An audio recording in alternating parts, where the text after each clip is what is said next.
Hey everybody, Reef Girl here. This is a very quick update on my 29-gallon cube soft coral reef. Some good and some bad stuff is happening. First of all, the good, the Blenny is still around. He eats, he swims around a lot better now. He's not quite as jerky or disoriented. I'm still convinced he's not quite 100%, but every day goes by, I see him in the morning. I do put nori, actually not nori, sea veggies, algae sheets on that rock for him. He does eat, he eats flakes, so he's doing his best to hang in there. As far as corals go, I have a problem with the zoos. I'm pretty sure there are nudibranchs in here that I have not found or have not been able to find.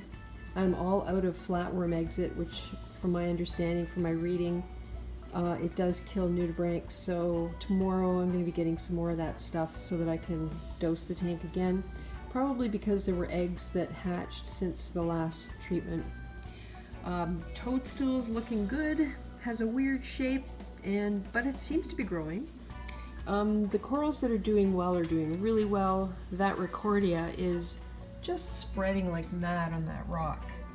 My little Yuma here, changing color. It's not quite as deep orange as it was, but it's got a really nice blue background. You can see there the zoos are closed right up, and I've looked at them with the magnifier, and there are white spots where I'm pretty sure there are eggs. In the back corner there, I've placed the devil's hand. It was over here, but I've pretty much swapped the position of the Japanese finger leather with the devil's hand, and I like it. The finger leather kept getting blown forward along the side, and it wasn't really fastening itself to anything, so I decided to just switch the position of them, and they seem to be doing all right. The Pally Rock is opened again. It's a beautiful color right now. The zoos on the upper rocks are hit and miss. I decided to place the Utter Chaos right there in a focal point, because once it starts to spread, it'll be a brilliant splash of color. These are kind of, sometimes they open, sometimes they don't. Again, could be nudibranchs, could be these darn bristleworms. I do have a bristleworm trap coming, and once it arrives, I'm going to be getting as many of them as I can out of the tank. I have some that are big enough they should have names. They're huge, they're gross, they're ugly, and I'm going to do my best to try and get as many of them out of here as I possibly can. That green mushroom is surviving in that spot against all odds. I believe it's actually splitting. Those blue polyps are trying to take over the world. Oh, there's one of the big bristleworms. I'm sure it's about a foot long. Anyway, the blue polyps, I'm kind of cutting them back a little bit with my tweezers when I see that they're overgrowing too much, but I don't dislike the effect. I don't dislike how they look. The Gorgonian opens and closes. Something seems to be going on with it. It gets brown coating on the branches. You can see some there, and I just gently blow that off with my baster. So I'm not quite sure what that is, but I have to do some reading. The clown goby is doing well. Such a cute little fish. Those are my Sunny D's, and they're doing really, really well. And below that is the pink hippo pallies. This combo rock here is really, really doing well. And of course I've got my fantastic, wonderful neon green cabbage leather. That thing is just unbeatable. I don't know, it just survives everything. It regularly slimes up, and when the slime goes away, it opens up and it's bigger than ever. Generally when it slimes up, I try to get a baster in there and pull the slime out of the tank so that it doesn't bother anything else. So now we're in the front corner again. This is a new coral. It's a Citrus rhodactis, and it's in a shady spot. It opens up pretty big part towards the end of the day. Nice bright color. There's my oyster clam, whatever the heck it is.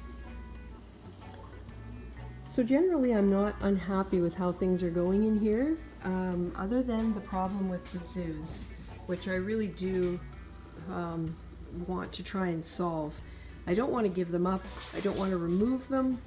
But it may come to that if they don't get healthy.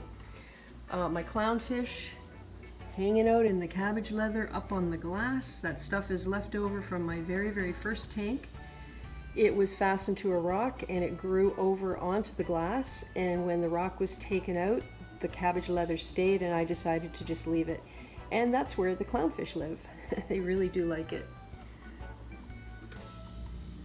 So it's really coming along well, and with the upgrade, the decision I have to make is going to be, what do I take and what do I leave behind? I think I will be taking the Pally Rock for sure, 100% for sure. Probably the Citrus Rhodactis, since I got it for the color. Maybe some of the Zoos, if that goes well, and the Toadstool. And the green cabbage leather. If I can find a place for it, definitely will take that one with me. But that decision doesn't have to be made for quite a while, because the new tank isn't going to be running for probably at least 6 months. So there you have it. Quick update on the 29-gallon soft coral cube. Hope you enjoyed it. Thank you so much for watching. As always, I really appreciate it. If you haven't subscribed, please do if you're interested in following along. And before I go, there was something I forgot to mention, and so here it is now. A couple weeks ago, I was watching a video by Fish of Hex that was part of his Beginner Questions series, and he was talking about how canister filters are essentially nitrate factories. And that got me to thinking, because I have been having nitrate issues in this tank for a little while. The most recent test was around 25 parts per million, slightly above that, which is way too high, and kind of alarmed me. So I seriously thought about what he had said in his video with the sponges in the canisters and how they collect all the detritus and it basically rots in there. And I made the drastic decision for me of removing the sponges and replacing them with biological filter media, as he suggested. So, wanting to take it gradually, I did seed some pond matrix and rubble rock. Thank you, CJ, for the pond matrix idea, because I use that stuff everywhere. At any rate, I put some in a mesh bag and hung it in my 29 here for a little while. And then the last time I did the filter maintenance, I removed one of the 2 black sponges that are in there in the canister filter. I run a Filstar XPM on this tank, and I replaced it with the filter media, the biological stuff that I had seeded in this tank. It pretty much filled up one of the trays in the canister, and on top of that stuff I put the remaining black sponge and of course the white filter floss pad that goes right at the very top. That's supposed to catch the large pieces of detritus. And that's my first step. My second step, of course, will be in about a week or so when this filter needs maintenance again. I will then remove the other sponge, and then I have to decide whether I want to remove that filter pad as well, the white pad, because it does collect excess food and detritus. I like the idea of it keeping that stuff out of the rest of the filter as much as possible. However, it still will sit in the filter for 3 to 4 weeks between maintenance events. So it still will be rotting food and detritus, creating more nitrates. So I may just take it out of there. We'll wait and see. So when I do the next maintenance, I'll be putting more pond matrix in, taking out the other black sponge, possibly taking out the white filter pad, and we'll see where we go from there. It might be my imagination, but since I took the first sponge out and put the biological media in there, the water in here seems clearer to me. It's almost like when you first put carbon in a tank that you've never had carbon in before, there's a noticeable difference in the clarity of the water. It looks polished. So I don't know whether that has something to do with taking out the sponge and replacing it with media, but I guess we'll find out. The other thing that I do in here, because I think it's really going to help reduce the amount of detritus that does get into the filter, is that when I feed the tank, I unplug the canister so that nothing can get drawn into the intake of the filter. And then as soon as the food is no longer circulating in the water, I really don't feed very much. then I plug the filter back in again. The intake is back here in the corner by where the goby is, and it's opposite the J-bow. So when I had been feeding the tank, the food gets driven in that direction, and of course the flow is towards the filter and it gets drawn in. So by unplugging the filter during feeding, I'm really hoping that that takes down the amount of excess food and detritus that does get drawn into the filter and ultimately ends up sitting in the canister and rotting. So hopefully over the next little while my nitrates will come down. That's going to be the big test to see whether this biological media replacement of the sponges is going to make a difference. I've also been doing water changes, about 10% every 2 or 3 days, just to help reduce those nitrates. Tomorrow is a testing day, so I will see whether it has had any effect.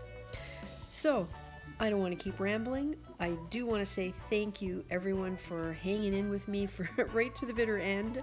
I really do appreciate it. And for all of you new subscribers, thanks so much for being interested enough to follow along.